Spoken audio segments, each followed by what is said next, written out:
여러분, 혹시 국경을 넘나드는 진짜 사랑이 존재한다고 믿으세요? 오늘 제가 들려드릴 이야기는 일본 오사카의 한 병원에서 벌어진 놀라운 실화입니다. 43살 일본 여성과 45살 한국 남성이 만나 벌어진 기적 같은 이야기죠. 암 투병으로 절망에 빠진 여성과 교통사고 후 재활치료를 받던 한국 남성. 이 두 사람의 만남이 어떻게 서로의 인생을 완전히 바꿔놓았을까요? 언어도 다르고 문화도 다른 두 사람이 어떻게 마음을 나누게 되었을까요? 그들의 사랑이 국경을 넘어 어떤 기적을 만들어냈는지 지금부터 여러분께 생생하게 들려드리겠습니다. 정말 놀라운 이야기가 펼쳐지니까 끝까지 시청해주세요. 구독과 좋아요, 알림 설정까지 꼭 부탁드립니다. 댓글로 여러분의 생각도 들려주세요. 저는 일본 오사카 외곽의 종합병원에서 벌어진 놀라운 이야기를 들려드리려고 합니다. 43살의 일본 여성 유카리가 암 치료를 위해 장기 입원을 하고 있었어요. 지난 6개월 동안 항암 치료의 후유증으로 몸과 마음이 지쳐있던 그녀에게 어느 날 예상치 못한 일이 벌어졌습니다. 그날은 평소와 다름없는 오후였어요. 유카리는 침대에 누워 창밖의 벚꽃나무를 바라보고 있었습니다. 봄이 와도 자신에게는 별다른 의미가 없다고 생각하고 있던 그때 병원의 조용한 복도에 갑작스러운 소동이 일어났어요. 구급차 사이렌 소리가 점점 가까워지더니 응급실 쪽에서 의료진들의 발걸음 소리가 분주하게 들려왔습니다. 유카리는 호기심에 침대에서 일어나 복도 쪽 창문으로 다가갔어요. 아래층 응급실 입구에는 구급차 2대가 서 있었고 의료진들이 환자를 옮기고 있는 모습이 보였습니다. 무슨 일인지 궁금해하던 그때 간병인 아주머니가 들어와서 말했어요. 옆 병실에 새로운 환자가 응급으로 실려왔다고 했습니다. 그날 밤 유카리는 좀처럼 잠을 이루지 못했어요. 평소보다 병원이 소란스러웠던 것도 있었지만 무엇보다 옆 병실에서 들려오는 낯선 언어 때문이었습니다. 간호사들과 환자가 나누는 대화가 일본어가 아니었어요. 처음 들어보는 억양과 리듬의 언어였습니다. 한국어였어요. 유카리는 침대에 누워 귀를 기울였습니다. 환자의 신음소리와 함께 들려오는 한국어는 그녀에게 묘한 감정을 불러일으켰어요. 신기함과 동시에 약간의 불안감, 그리고 설명할 수 없는 호기심이 뒤섞여 있었습니다. 지금까지 이 병원에서 외국인 환자를 본 적이 없었거든요. 다음 날 아침이 되었습니다. 유카리가 평소처럼 복도를 천천히 걸으며 재활 운동을 하고 있을 때였어요. 복도 끝에서 휠체어를 탄 남성이 간호사와 함께 나타났습니다. 45살 정도로 보이는 한국인 남성이었어요. 그가 바로 어제 밤 옆 병실에 온 환자 민수였습니다. 민수의 첫인상은 의외로 차분해 보였어요. 다리를 다쳐 휠체어에 앉아 있었지만 눈빛에는 의지가 느껴졌습니다. 그는 유카리를 보자 당황한 듯 어색한 미소를 지으며 고개를 살짝 숙였어요. 유카리도 예의상 목례로 인사를 받았지만 마음 한편으로는 외국인 환자의 갑작스러운 등장에 당황스러움을 감추지 못했습니다. 병실로 돌아온 유카리는 간병인 아주머니에게 궁금한 것을 물어봤어요. 왜 한국 사람이 멀리 일본까지 와서 치료를 받는지 말입니다. 간병인이 자세히 설명해 주길 민수는 한국 서울에서 교통사고를 당한 후 특수한 재활치료를 위해 오사카의 이 병원을 찾아왔다고 했어요. 일본의 재활의료기술, 특히 이 병원의 물리치료 프로그램이 아시아에서 최고 수준이라는 소문을 듣고 온 것이라고 했습니다. 그 말을 들은 유카리는 복잡한 감정에 사로잡혔어요. 자신은 이 병원을 당연하게 여기고 있었는데 누군가는 멀리서 희망을 품고 찾아온 곳이었다니. 그날 저녁 유카리는 창가에 앉아 깊은 생각에 잠겼습니다. 자신도 이미 6개월째 병원 생활을 하고 있지만 외국에서 홀로 치료받는 그 남성의 심정이 어떨지 상상해봤어요. 언어도 제대로 통하지 않고 아는 사람도 없는 낯선 땅에서 아픈 몸을 맡겨야 하는 것이 얼마나 외롭고 무서울까 생각했습니다. 유카리 자신도 혼자였지만 최소한 모국어로 의사소통할 수 있고 익숙한 문화 속에서 치료받고 있었거든요. 며칠이 지나면서 유카리는 민수의 일상을 조금씩 관찰하게 되었어요. 그는 매일 정확히 아침 8시에 재활치료를 받으러 갔고 오후 2시에는 물리치료실로 향했습니다. 저녁 시간에는 병실에서 혼자 책을 읽거나 스마트폰으로 고국의 가족들과 영상통화를 하는 모습을 종종 볼 수 있었어요. 특히 간호사와 대화할 때의 민수 모습이 유카리에게는 안쓰러워 보였습니다. 서투른 일본어와 손짓 발짓을 동원해 자신의 상태를 설명하려고 애쓰는 모습, 때로는 의사소통이 잘 안 되어 답답해하는 표정들이 그녀의 마음을 움직였어요. 유카리는 자신도 모르게 그를 신경 쓰게 되었습니다. 복도에서 마주칠 때마다 괜찮은지 궁금해졌고 혹시 무엇인가 도움이 필요한 것은 아닐까 하는 마음이 들었어요. 하지만 선뜻 다가가기에는 언어의 벽이 있었고 무엇보다 평생 낯선 사람과 깊은 대화를 나눠본 경험이 없던 그녀에게는 부담스러운 일이었습니다. 그렇게 서로를 의식하면서도 미묘한 거리를 두는 날들이 계속되었어요. 민수가 병원에 온 지 일주일이 지났습니다. 그는 여전히 일본어가 서툴렀어요. 간단한 인사말 정도는 할 수 있었지만 복잡한 의사소통은 어려웠습니다. 대신 그는 언제나 정중한 목례와 서투른 미소로 주변 사람들과 소통하려 노력했어요. 간호사들도 처음에는 당황했지만 민수의 성실한 태도에 점점 마음을 열기 시작했습니다. 유카리는 복도에서 민수를 마주칠 때마다 묘한 감정을 느꼈어요. 그가 휠체어를 타고 재활치료실로 향하는 모습을 보면 자신도 모르게 응원하고 싶은 마음이 들었습니다. 하지만 직접 다가가 말을 걸 용기는 없었어요. 단지 멀리서 지켜볼 뿐이었습니다. 어느 화창한 봄날 오후였습니다. 유카리는 평소처럼 병원 3층 복도 끝에 있는 넓은 창가로 향했어요. 그곳은 그녀만의 특별한 공간이었습니다. 벚꽃나무가 한눈에 보이는 곳이었고 오후 햇살이 가장 따뜻하게 비치는 자리였거든요. 유카리는 그곳에서 책을 읽거나 단순히 바깥 풍경을 보며 마음의 평화를 찾곤 했습니다. 그런데 그날은 달랐어요. 유카리가 창가에 도착했을 때 이미 그곳에는 누군가 있었습니다. 휠체어에 앉은 민수가 창밖을 바라보고 있었어요. 그는 깊은 생각에 잠겨 있는 듯 보였고 때로는 한숨을 쉬기도 했습니다. 유카리는 잠시 망설였어요. 돌아갈까 생각했지만 발걸음이 쉽게 떨어지지 않았습니다. 민수는 유카리의 존재를 먼저 눈치챘어요. 그는 뒤를 돌아보며 놀란 표정을 지었습니다. 자신이 누군가의 자리를 차지한 것 같아 미안한 듯 휠체어를 뒤로 빼려고 했어요. 유카리는 손사래를 치며 괜찮다는 뜻을 전했지만 민수는 여전히 미안해하는 표정이었습니다. 그때 민수가 어눌하지만 정성스러운 일본어로 말을 건넸어요. 스미마센. 오늘 날씨 좋네요. 발음이 서툴렀지만 그의 진심이 느껴졌습니다. 유카리는 잠시 당황했지만 곧 부드러운 미소를 지으며 답했어요. 네, 정말 좋은 날씨네요. 봄이 완전히 왔어요. 민수의 얼굴에 안도의 표정이 스쳤습니다. 일본어로 대화가 통했다는 기쁨이었어요. 그는 창밖을 가리키며 말했습니다. 벚꽃. 아름다워요. 한국에도 있지만 여기가 더 예뻐요. 유카리는 그의 노력하는 모습에 감동받았어요. 외국어로 자신의 감정을 전달하려는 그 마음이 전해졌거든요. 유카리도 용기를 내어 말했습니다. 한국에도 벚꽃이 피나요? 저는 한 번도 가본 적이 없어서 모르겠어요. 민수는 눈을 반짝이며 고개를 끄덕였어요. 네, 지네라는 곳. 정말 유명해요. 언젠가 보여드리고 싶어요. 그의 말에는 고향에 대한 그리움이 담겨 있었습니다. 두 사람은 그렇게 창가에 나란히 서서 벚꽃나무를 바라봤어요. 말은 많지 않았지만 편안한 침묵이 흘렀습니다. 가끔 민수가 서투른 일본어로 한국의 이야기를 들려주었고 유카리는 오사카의 명소들에 대해 설명해 주었어요. 비록 언어의 장벽이 있었지만 서로를 이해하려는 마음이 통했습니다. 시간이 흐르면서 유카리는 민수의 이야기를 더 듣고 싶어졌어요.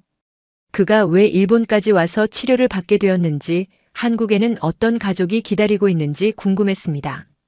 민수 역시 유카리에게 관심을 보였어요. 그녀가 어떤 치료를 받고 있는지, 가족은 있는지 물어보고 싶어 했지만 아직은 그런 깊은 이야기를 나누기에는 서로 조심스러웠습니다. 그날 이후로 창가는 두 사람의 특별한 만남의 장소가 되었어요.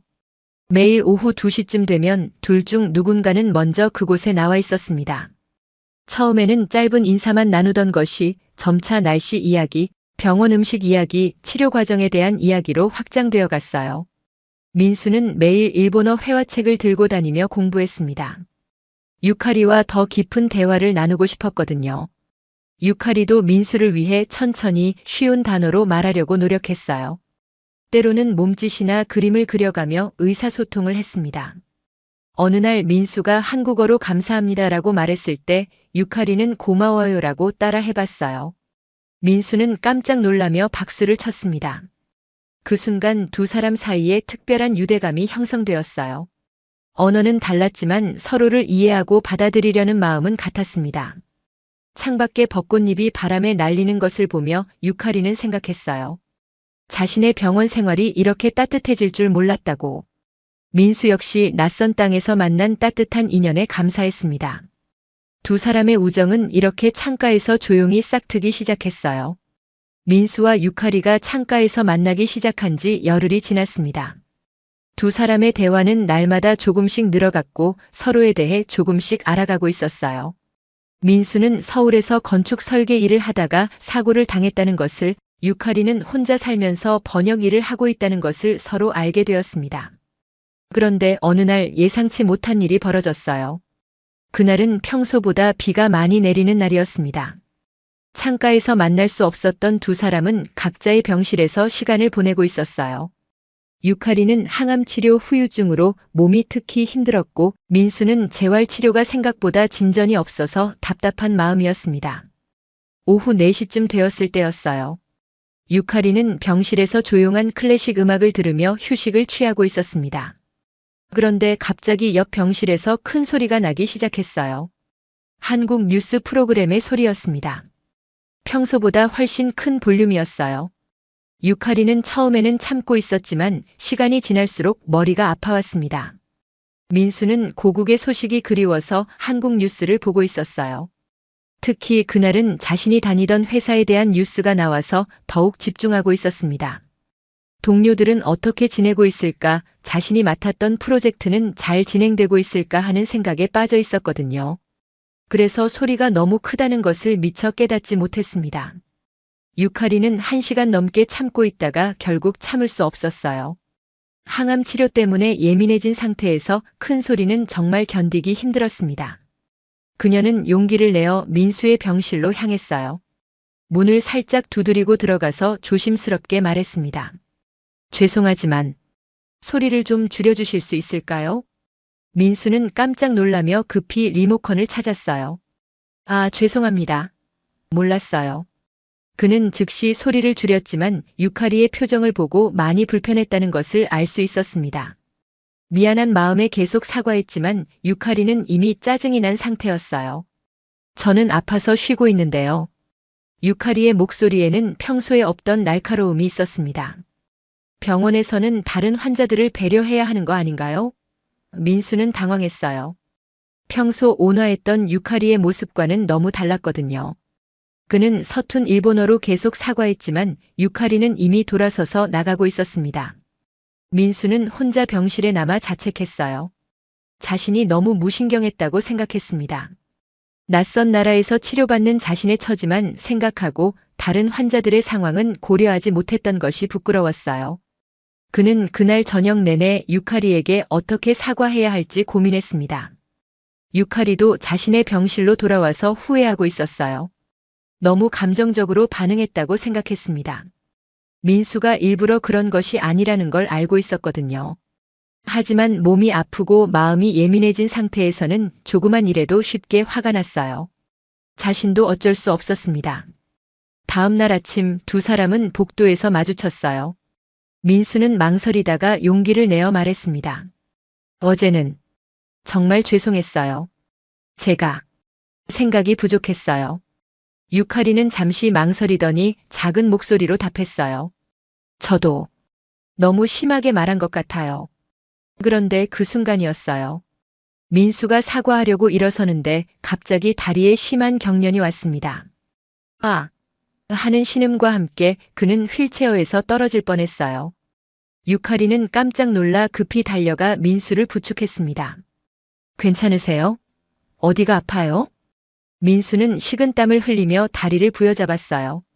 재활 치료 과정에서 가끔 일어나는 근육 경련이었지만 그 순간의 고통은 상당했습니다. 유카리는 서둘러 간호사실로 달려가 도움을 요청했어요. 간호사님, 급히 와주세요. 환자가 쓰러졌어요. 간호사들이 달려와서 민수를 응급 처치하는 동안 유카리는 옆에서 걱정스럽게 지켜봤습니다. 그의 고통스러운 표정을 보니 어제의 다툼이 얼마나 사소한 일이었는지 깨달았어요. 서로 아픈 몸으로 힘겨운 시간을 보내고 있는 동병상련의 사이였는데 왜 그런 일로 다퉜을까 하는 후회가 밀려왔습니다.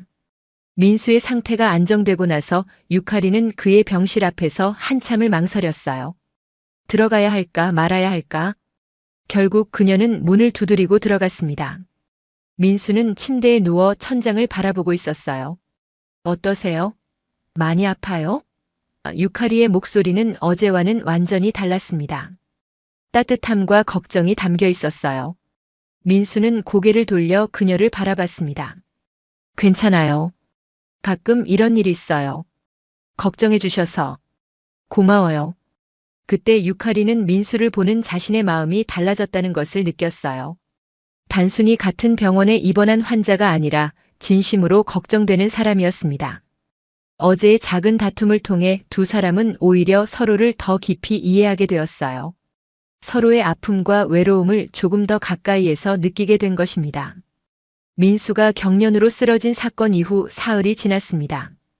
두 사람의 관계는 그 일을 계기로 미묘하게 변했어요. 어제의 작은 다툼이 오히려 서로를 더 가깝게 만들었습니다. 유카리는 민수의 상태를 자주 확인하러 왔고 민수도 그녀의 배려에 마음을 열기 시작했어요. 그날은 특별히 맑은 오후였습니다. 유카리가 창가로 나왔을 때 민수는 이미 그곳에서 휠체어에 앉아 바깥 풍경을 바라보고 있었어요. 평소와 달리 그의 표정에는 깊은 침묵이 흘렀습니다. 뭔가 생각에 잠겨 있는 모습이었어요. 유카리가 다가가자 민수는 작은 미소를 지었습니다. 하지만 그 미소 뒤에 숨겨진 무언가가 있다는 것을 유카리는 직감적으로 느꼈어요. 그녀는 옆에 앉으며 조심스럽게 괜찮냐고 물었습니다. 몸이 아픈 건 아니냐고도 했어요. 민수는 잠시 망설이더니 천천히 입을 열었습니다. 몸은 괜찮다고 다만 마음이 조금 복잡하다고 했어요. 유카리는 더 이상 묻지 않고 조용히 그의 곁에 있어 주었습니다. 때로는 침묵이 더 큰 위로가 된다는 것을 알고 있었거든요. 한참 후에 민수가 먼저 말을 꺼냈어요.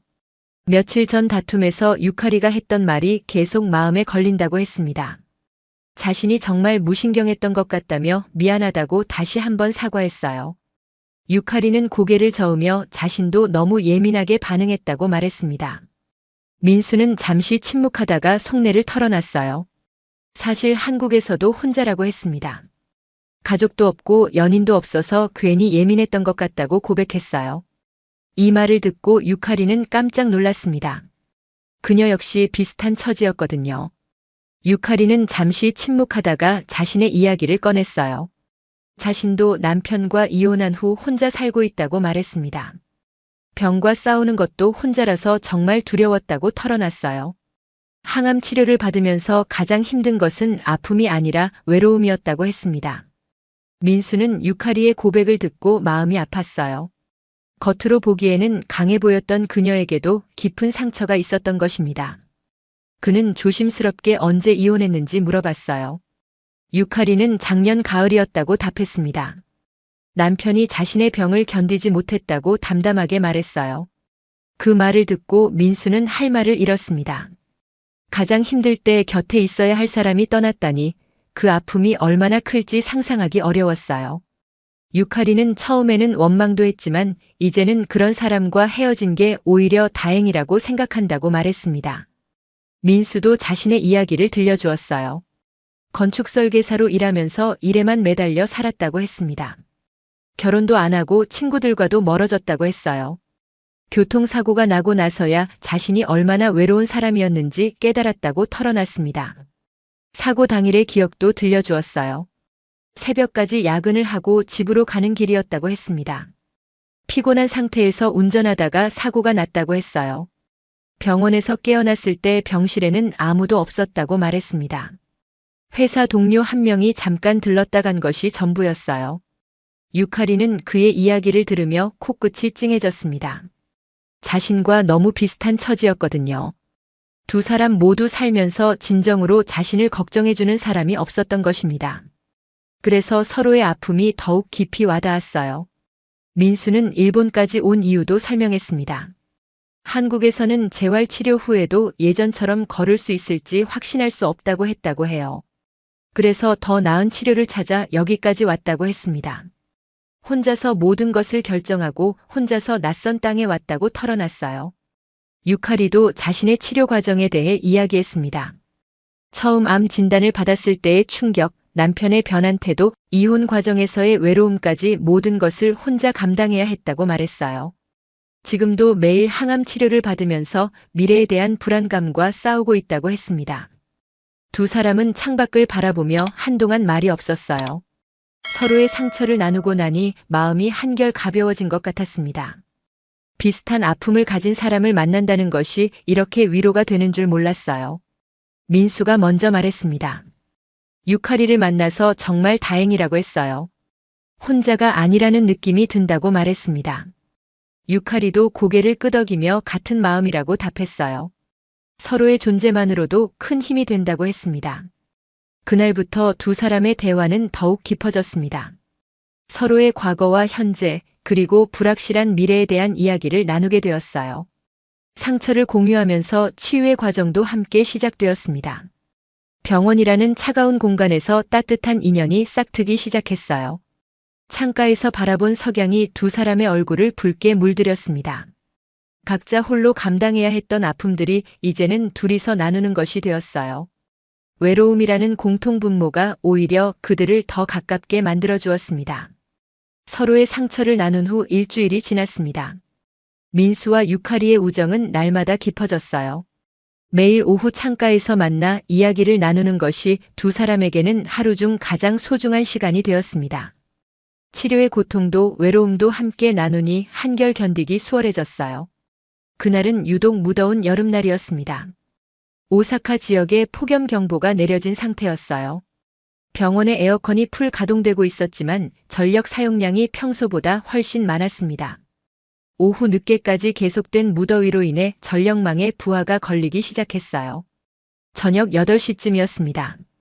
민수는 병실에서 한국어 교재로 일본어를 공부하고 있었고 유카리는 항암 치료 후유증으로 일찍 잠자리에 들려고 하고 있었어요. 평소와 다름없는 조용한 병원의 밤이 시작되려던 순간이었습니다. 갑자기 병원 전체가 깜깜해졌어요. 정전이 발생한 것입니다. 에어컨 소리, 의료 장비들의 작동음, 복도의 조명까지 모든 것이 한순간에 멈췄습니다. 몇 초 후 응급 전력이 가동되면서 중요한 의료 장비들과 응급실, 중환자실 쪽은 다시 불이 켜졌지만 일반 병실과 복도 상당 부분은 여전히 어둠에 잠겨 있었어요. 유카리는 갑작스러운 어둠에 깜짝 놀랐습니다. 평소에도 어둠을 무서워했는데 병원에서의 정전은 더욱 불안했어요. 혹시 의료 장비에 문제가 생기면 어떻게 하나 하는 걱정이 밀려왔습니다. 그녀는 침대에서 일어나려 했지만 어둠 때문에 방향 감각을 잃었어요. 민수도 당황했지만 유카리가 더 걱정되었습니다. 그녀가 어둠을 무서워한다는 것을 며칠 전 대화에서 들었거든요. 어릴 적 트라우마가 있다고 했던 기억이 났어요. 민수는 서둘러 휠체어로 옮겨 탔습니다. 다리는 아직 완전히 회복되지 않았지만 유카리를 위해서는 움직여야 했어요. 병원 복도는 비상등만 켜져 있어서 매우 어둠침침했습니다. 간호사들이 손전등을 들고 환자들을 돌보느라 분주하게 움직이고 있었어요. 민수는 간호사 스테이션에서 손전등 하나를 빌렸습니다. 그리고 유카리의 병실로 향했어요. 유카리의 병실 문을 두드렸지만 대답이 없었습니다. 민수는 조심스럽게 문을 열고 들어갔어요. 유카리는 침대 구석에 웅크리고 앉아 있었습니다. 어둠 속에서 떨고 있는 그녀의 모습이 보였어요. 민수는 손전등을 부드럽게 비추며 자신이 왔다고 말했습니다. 유카리는 민수의 목소리를 듣고 안도의 한숨을 쉬었어요. 정전이 되자마자 어릴 적 기억이 떠올라서 너무 무서웠다고 털어놨습니다. 민수는 괜찮다고 자신이 옆에 있다고 위로했어요. 손전등 불빛이 만들어내는 작은 원 안에서 두 사람은 서로를 바라봤습니다. 민수는 유카리에게 자신과 함께 복도로 나가자고 제안했어요. 병실보다는 사람들이 있는 곳이 덜 무서울 거라고 했습니다. 유카리는 고개를 끄덕이며 천천히 일어났어요. 민수는 휠체어에서 내려와 유카리의 손을 잡았습니다. 그 순간 두 사람 모두 전기가 통하는 듯한 느낌을 받았어요. 복도로 나온 두 사람은 창가 쪽으로 향했습니다. 그곳은 달빛이 들어와서 조금 더 밝았어요. 민수는 유카리를 의자에 앉히고 자신은 휠체어에 앉았습니다. 손전등을 바닥에 놓으니 주변이 은은하게 밝아졌어요. 유카리는 민수에게 어릴 적 이야기를 해주었습니다. 5살 때 지진이 일어나 집에 정전이 된 적이 있었다고 했어요. 부모님은 밖에 나가 계셨고 혼자 어둠 속에서 몇 시간을 보내야 했다고 털어놨습니다. 그때부터 어둠에 대한 공포가 생겼다고 말했어요. 민수는 유카리의 손을 꼭 잡으며 이제는 혼자가 아니라고 위로했습니다. 자신이 함께 있으니까 무서워하지 말라고 했어요. 유카리는 민수의 따뜻한 손길에 마음이 안정되기 시작했습니다. 어둠 속에서도 누군가 곁에 있다는 것만으로도 큰 용기가 났어요. 두 사람은 그렇게 손을 잡고 앉아 있었습니다. 병원의 소음들이 평소보다 조용했고 오직 서로의 숨소리와 심장박동 소리만 들렸어요. 민수는 유카리의 불안을 덜어주기 위해 한국의 밤하늘에 대한 이야기를 해주었습니다. 서울에서 보기 힘든 별들이 시골에서는 얼마나 아름다운지 설명해줬어요. 유카리도 점차 마음을 진정시키며 일본의 여름 축제에 대한 이야기를 들려주었습니다. 어릴 적 가족과 함께 불꽃놀이를 보러 갔던 추억을 나누며 어둠에 대한 공포를 잊으려 했어요. 민수의 존재가 어둠보다 더 크게 느껴졌습니다. 1시간 정도 지났을 때 병원의 전력이 서서히 복구되기 시작했어요. 복도의 조명이 하나둘씩 켜지면서 병원은 다시 평상시의 모습을 되찾았습니다. 그런데 이상하게도 불이 켜지자 두 사람은 아쉬운 마음이 들었어요. 유카리는 민수에게 고마움을 표했습니다. 혼자였다면 정말 힘들었을 거라고 말했어요. 민수는 당연한 일이라며 언제든지 도움이 필요하면 말하라고 했습니다. 그 순간 두 사람은 서로에 대한 감정이 단순한 동병상련을 넘어서고 있다는 것을 느꼈어요. 병실로 돌아가기 전 민수는 유카리에게 말했습니다. 오늘 밤처럼 어려운 일이 생기면 언제든지 자신을 부르라고 했어요. 유카리는 고개를 끄덕이며 민수도 마찬가지라고 답했습니다. 어둠 속에서 서로의 손을 잡았던 그 순간의 따뜻함이 두 사람의 마음에 오래도록 남았어요. 그날 밤 이후 병실은 더 이상 두 사람에게 차갑고 외로운 공간이 아니었습니다. 서로가 있다는 안정감이 병원 생활을 견디는 큰 힘이 되었어요. 정전이라는 위기 상황이 오히려 두 사람의 마음을 더욱 가깝게 만든 특별한 밤이었습니다. 정전 사건 이후 두 사람의 관계는 완전히 달라졌습니다. 단순한 병원 동기에서 서로에게 꼭 필요한 존재가 되었어요. 민수는 매일 재활 운동을 할 때마다 유카리를 떠올렸습니다. 그녀가 자신을 응원해주고 있다는 생각만으로도 힘든 치료 과정을 견딜 수 있었어요. 재활치료실에서 물리치료를 받을 때였습니다. 민수의 다리 근육을 강화하는 운동은 매우 고통스러웠어요. 땀이 비오듯 흘렀고 때로는 포기하고 싶은 마음이 들었습니다. 그런데 그때마다 유카리의 따뜻한 미소가 떠올랐어요. 어둠 속에서 자신의 손을 꼭 잡아주던 그 순간을 생각하며 이를 악물고 버텼습니다. 물리치료사가 오늘 운동량이 평소보다 많이 늘었다며 놀라워했어요. 민수는 누군가 자신을 응원해주니까 힘이 난다고 답했습니다. 그 말을 들은 물리치료사는 가족이 면회를 오시나 보다고 했어요. 민수는 가족은 아니지만 소중한 사람이라고 대답했습니다. 유카리 역시 마찬가지였어요. 항암 치료를 받을 때의 고통이 예전보다 덜 힘들게 느껴졌습니다.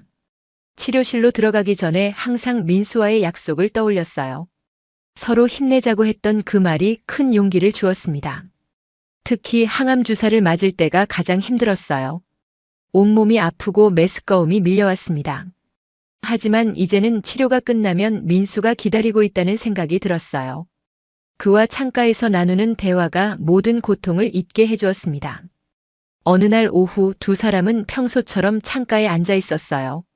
민수가 먼저 말을 꺼냈습니다. 유카리 덕분에 재활치료가 훨씬 수월해졌다고 했어요. 그녀가 응원해주니까 힘이 난다고 털어놨습니다. 유카리는 부끄러워하며 자신은 별다른 일을 하지 않았다고 했어요. 유카리도 솔직하게 자신의 마음을 이야기했습니다. 민수를 만나기 전까지는 치료받는 것이 정말 두려웠다고 했어요. 혼자서 모든 것을 견뎌야 한다는 생각에 절망스러웠다고 털어놨습니다. 하지만 이제는 누군가 자신을 걱정해주고 있다는 생각에 마음이 한결 편해졌다고 말했어요. 민수는 유카리의 말을 듣고 가슴이 뭉클해졌습니다. 자신도 마찬가지였거든요. 한국에 있을 때는 늘 혼자였고 아픈 후에도 혼자 모든 것을 감당해야 했어요. 하지만 유카리를 만나면서 처음으로 누군가를 위해 더 나아지고 싶다는 마음이 들었다고 고백했습니다. 두 사람은 서로를 바라보며 미소를 지었어요. 말하지 않아도 서로의 마음을 이해할 수 있었습니다. 창밖으로는 여름 해가 서서히 지고 있었고 노을이 두 사람의 얼굴을 따뜻하게 비췄어요. 그날부터 두 사람의 일상에는 특별한 루틴이 생겼습니다. 민수는 재활 치료를 마치고 돌아오면 항상 유카리에게 오늘의 진전 상황을 알려주었어요. 걸음이 조금 더 안정되었다거나 근력이 늘었다는 소식을 전했습니다. 유카리는 그런 민수의 이야기를 들을 때마다 자신의 일처럼 기뻐했어요. 유카리도 항암 치료 후에 민수에게 자신의 상태를 이야기해 주었습니다. 오늘은 어제보다 덜 아팠다거나 식욕이 조금 돌아왔다는 작은 변화들을 나누었어요. 민수는 그런 소식을 들을 때마다 안도의 한숨을 쉬며 정말 다행이라고 말해 주었습니다. 어느 날은 유카리가 항암 치료 부작용으로 머리카락이 많이 빠져서 속상해했어요. 거울을 보기도 싫다고 말했습니다. 민수는 그런 그녀를 위로하며 말했어요. 머리카락은 다시 자라지만 건강을 되찾는 것이 더 중요하다고 했습니다. 그리고 지금의 유카리도 충분히 아름답다고 진심으로 말해주었어요. 또 어느 날은 민수가 재활 운동 중에 넘어져서 무릎에 상처가 났어요. 유카리는 그 소식을 듣고 급히 달려와 걱정스럽게 상처를 확인했습니다. 다행히 큰 상처는 아니었지만 유카리는 한참 동안 안심하지 못했어요. 민수는 그런 그녀의 모습을 보며 마음이 따뜻해졌습니다. 두 사람은 창가에 앉아 지는 해를 바라보는 것이 일과가 되었어요. 하루 중 가장 평화로운 시간이었습니다. 때로는 대화를 나누고 때로는 조용히 앉아 있기만 했어요. 서로의 존재만으로도 위로가 되었습니다. 민수는 유카리에게 한국의 사계절에 대해 이야기해주곤 했어요. 봄의 벚꽃, 여름의 한강, 가을의 단풍, 겨울의 눈 이야기를 들려주며 언젠가 함께 보고 싶다고 말했습니다. 유카리도 일본의 아름다운 곳들을 소개해주며 민수와 함께 가고 싶다고 했어요. 그런 대화를 나누면서 두 사람은 자연스럽게 미래에 대해 생각하게 되었습니다. 치료가 끝나면 무엇을 하고 싶은지, 어떻게 살고 싶은지에 대한 이야기를 나누었어요. 예전에는 막연하고 불안하기만 했던 미래가 이제는 기대되기 시작했습니다. 의료진들도 두 사람의 변화를 눈치챘어요. 민수를 담당하는 물리치료사는 환자의 의욕이 눈에 띄게 향상되었다며 놀라워했습니다. 유카리를 담당하는 간호사도 환자의 정신적 상태가 많이 좋아졌다고 말했어요. 실제로 두 사람의 치료 경과도 좋아지고 있었습니다. 민수의 다리 근력은 꾸준히 회복되고 있었고 유카리의 검사 수치도 조금씩 개선되고 있었어요. 의학적으로는 설명하기 어렵지만 마음의 안정이 치료에 긍정적인 영향을 미치고 있었습니다. 저녁이 되면 두 사람은 각자의 병실로 돌아갔지만 마음은 항상 연결되어 있었어요. 밤에 잠들기 전에 내일 또 만날 수 있다는 생각에 미소를 지으며 잠들곤 했습니다. 병원이라는 차가운 공간이 이제는 따뜻한 추억이 쌓여가는 곳이 되었어요. 두 사람은 서로에게 힘이 되어주고 있었습니다. 혼자였을 때는 견디기 힘들었던 치료 과정이 이제는 함께 극복해 나가는 여정이 되었어요. 서로의 존재가 가장 강력한 치료제가 되어주고 있었습니다. 두 사람이 서로의 힘이 되어주며 지낸 지 한 달이 더 지났습니다. 민수의 재활 치료는 예상보다 빠르게 진전을 보였어요. 의료진들도 놀라워할 정도로 회복 속도가 빨랐습니다. 다리 근력이 많이 회복되어 이제는 보조기구 없이도 짧은 거리는 걸을 수 있게 되었어요. 반면 유카리의 치료는 아직 더 오랜 시간이 필요했습니다. 항암 치료 효과는 나타나고 있었지만 의사는 최소 6개월은 더 치료를 받아야 한다고 말했어요. 두 사람의 치료 일정에 차이가 생기기 시작했습니다. 어느 화창한 가을 오후였어요. 민수의 담당 의사가 병실을 찾아왔습니다. 재활치료 경과가 매우 좋다며 2주 후면 퇴원이 가능할 것 같다고 말했어요. 민수는 기쁘면서도 복잡한 마음이었습니다. 건강을 회복한다는 것은 좋았지만 유카리와 헤어져야 한다는 현실이 다가왔거든요. 그날 저녁 창가에서 만났을 때 민수는 한참 동안 말을 꺼내지 못했어요. 유카리는 그의 표정을 보고 무슨 일인지 물었습니다. 민수는 망설이다가 의사가 2주 후 퇴원이 가능하다고 했다는 소식을 전했어요. 유카리는 잠시 놀란 표정을 지었지만 곧 밝게 웃으며 축하한다고 말했습니다. 정말 다행이라며 진심으로 기뻐해 주었어요. 하지만 민수는 그녀의 눈가에 스치는 아쉬움을 놓치지 않았습니다. 자신과 같은 마음이라는 것을 알 수 있었어요. 민수는 조심스럽게 물었습니다. 유카리의 치료는 언제쯤 끝날 것 같냐고 말이에요. 유카리는 최소 6개월은 더 있어야 한다고 답했습니다. 아직 항암 치료 과정의 절반 정도밖에 진행되지 않았다고 설명했어요. 두 사람은 한동안 말없이 창밖을 바라봤습니다. 가을 단풍이 아름답게 물들어가고 있었지만 마음은 복잡했어요. 기쁨과 아쉬움이 동시에 밀려왔습니다. 민수의 회복은 반가운 일이었지만 이별이 다가온다는 현실은 받아들이기 어려웠어요.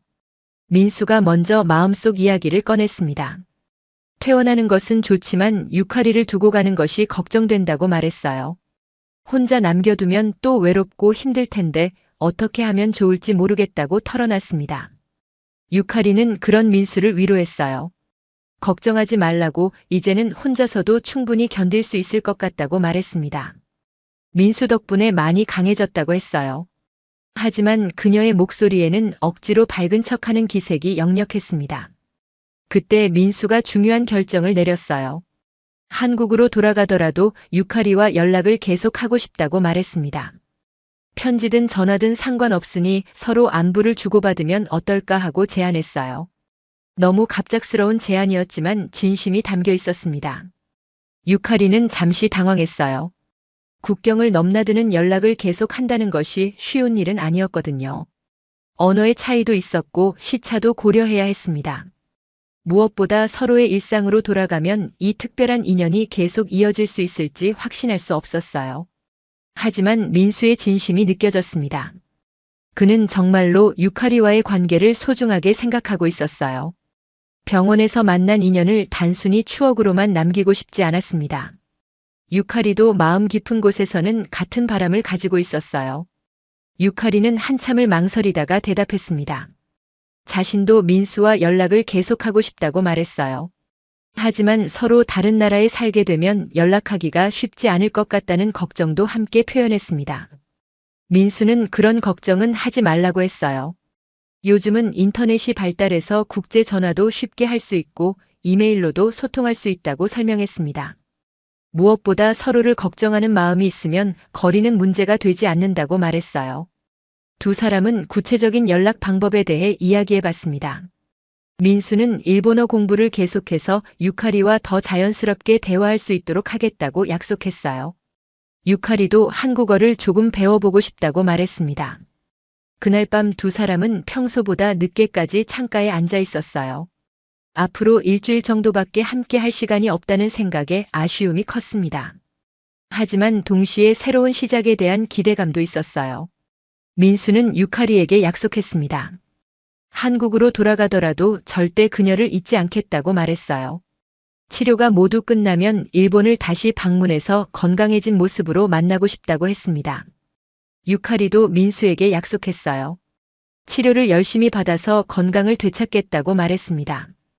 그리고 언젠가 한국을 방문해서 민수가 이야기해준 아름다운 곳들을 직접 보고 싶다고 했어요. 두 사람의 대화는 과거의 아픈 기억에서 미래의 희망찬 계획으로 바뀌었습니다. 이별이 다가오지만 그것이 끝이 아니라 새로운 시작이라는 생각을 하게 되었어요.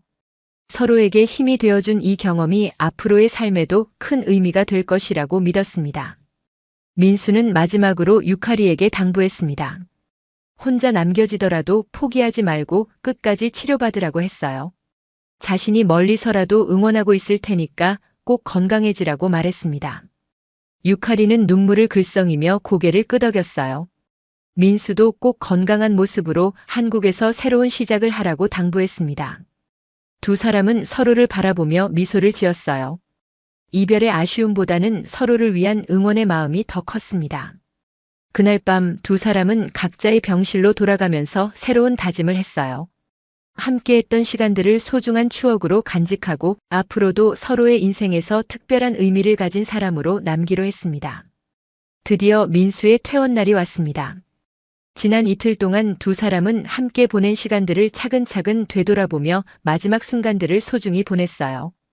퇴원 수속을 마치고 짐을 정리하는 민수의 마음은 복잡했습니다. 건강을 되찾았다는 기쁨과 유카리와 헤어져야 한다는 아쉬움이 교차했어요.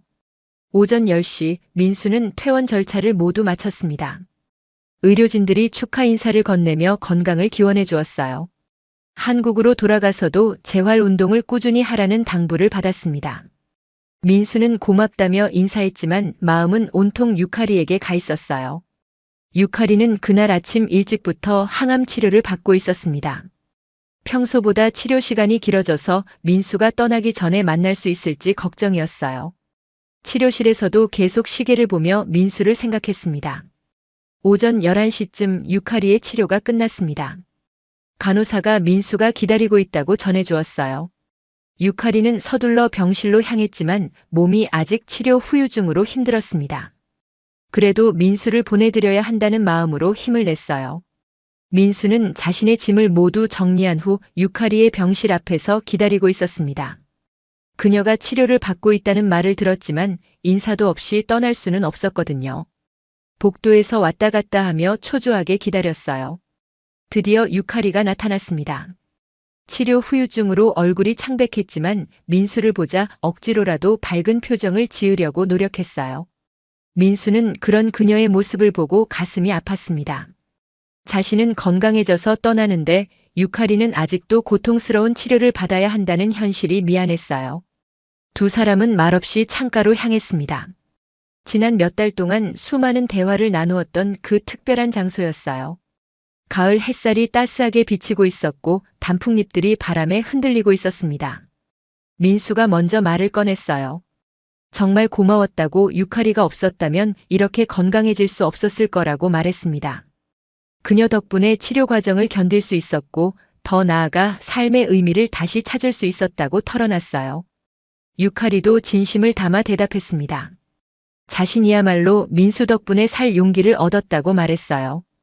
혼자였다면 포기했을지도 모르는데 민수가 있어서 끝까지 치료받을 수 있는 힘이 생겼다고 고백했습니다. 민수는 주머니에서 작은 편지 봉투를 꺼냈어요. 서투른 일본어로 써본 편지라며 유카리에게 건넸습니다. 나중에 혼자 읽어보라고 말했어요. 편지에는 그동안 전하지 못했던 감사한 마음과 앞으로의 약속이 담겨 있었습니다. 유카리도 준비한 것이 있었어요. 자신이 직접 접은 종이약 1000마리를 예쁜 상자에 담아 민수에게 선물했습니다.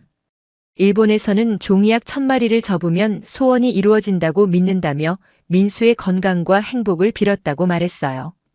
두 사람은 서로의 선물을 소중히 받았습니다.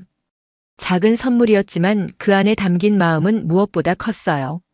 민수는 종이약을 보며 유카리의 정성을 느꼈고 유카리는 편지를 받으며 민수의 따뜻한 마음을 느꼈습니다. 시간이 흘러 오후 1시가 되었어요. 민수는 오후 3시 비행기를 타고 한국으로 돌아가야 했습니다. 공항까지 가는 시간을 생각하면 이제 정말 떠날 시간이었어요. 두 사람 모두 이별의 순간이 다가왔다는 것을 알고 있었습니다. 민수가 유카리에게 마지막 약속을 했어요. 한국으로 돌아가더라도 절대 그녀를 혼자 두지 않겠다고 말했습니다. 정기적으로 안부를 묻고 힘들 때는 언제든지 연락하라고 당부했어요. 그리고 치료가 모두 끝나면 반드시 다시 만나자고 약속했습니다. 유카리는 눈물을 참으며 고개를 끄덕였어요. 자신도 열심히 치료받아서 건강한 모습으로 다시 만나겠다고 약속했습니다. 그리고 민수도 한국에서 건강하게 새로운 시작을 하라고 당부했어요. 드디어 작별의 시간이 왔습니다. 민수는 휠체어에서 일어나 천천히 유카리에게 다가갔어요. 그리고 그녀의 손을 꼭 잡았습니다. 정전이 났던 밤의 어둠 속에서 서로의 손을 잡았던 그 순간이 떠올랐어요. 두 사람은 서로를 깊이 바라봤습니다. 말로 표현할 수 없는 많은 감정들이 시선 속에 담겨 있었어요. 감사함, 아쉬움, 그리고 앞으로에 대한 기대감까지 모든 것이 그 순간에 응축되어 있었습니다. 민수가 마지막으로 말했어요. 다시 올게요. 혼자 두지 않을 겁니다라고 약속했습니다. 유카리는 힘겹게 손을 들어 흔들었어요. 창가 유리 너머로 교차한 시선 속에서 두 사람의 마음이 하나로 이어졌습니다. 민수가 복도를 걸어가며 뒤를 돌아봤을 때 유카리는 여전히 창가에 서서 손을 흔들고 있었어요. 그 모습이 민수의 마음에 깊이 새겨졌습니다. 엘리베이터 문이 닫히는 순간까지도 두 사람은 서로를 바라봤어요. 유카리는 민수가 떠난 후에도 한참 동안 창가에 서 있었습니다. 지난 몇 달 동안의 추억들이 파노라마처럼 스쳐 지나갔어요. 처음 만났을 때의 어색함, 작은 다툼, 정전 사건, 그리고 서로를 위로하며 나누었던 모든 순간들이 소중한 보물이 되었습니다. 병실로 돌아온 유카리는 민수가 준 편지를 조심스럽게 열어봤어요. 서투른 일본어로 쓰인 글씨였지만 진심이 느껴졌습니다. 유카리 덕분에 새로운 삶의 의미를 찾았다는 내용과 함께 꼭 다시 만나자는 약속이 적혀 있었어요. 그날 밤 유카리는 민수로부터 한국에 잘 도착했다는 연락을 받았습니다. 국제전화로 들려오는 그의 목소리는 여전히 따뜻했어요. 두 사람은 앞으로도 계속 연락하며 서로를 응원하기로 다시 한번 약속했습니다. 병실은 더 이상 고통만의 공간이 아니었습니다. 그곳은 국경을 넘어 두 사람의 마음이 이어진 곳이었고 진정한 인연이 시작된 특별한 장소가 되었어요. 창가에 앉을 때마다 유카리는 민수와의 약속을 떠올리며 치료를 받을 용기를 얻었습니다. 두 사람의 이야기는 이제 새로운 챕터를 시작했어요. 비록 물리적으로는 떨어져 있지만 마음으로는 여전히 연결되어 있었습니다. 병원에서 시작된 인연이 앞으로 어떤 아름다운 결실을 맺을지 두 사람 모두 기대하며 각자의 자리에서 새로운 하루를 맞이했습니다. 여러분 어떠셨나요? 정말 믿기 어려운 감동적인 이야기였죠? 일본 오사카 병원에서 시작된 한국인 민수와 일본인 유카리의 인연은 단순한 로맨스를 넘어 진정한 인간애를 보여준 사례였습니다. 서로 다른 언어와 문화의 벽을 넘어 마음으로 소통한 두 사람의 모습에서 우리는 진정한 사랑의 의미를 배울 수 있었어요. 특히 어려운 순간에 서로를 포기하지 않고 끝까지 응원해준 모습이 정말 인상적이었습니다. 이들의 이야기는 국경이 사랑을 막을 수 없다는 것을 증명해 주었어요. 아픈 상황에서도 서로를 위로하고 힘이 되어준 아름다운 사랑, 정말 우리 모두가 배워야 할 모습이 아닐까요? 이런 따뜻한 이야기가 더 많은 분들께 전해졌으면 좋겠습니다. 구독과 좋아요로 응원해 주시고 알림 설정까지 해주세요. 댓글로 여러분의 감상도 꼭 남겨주시고요.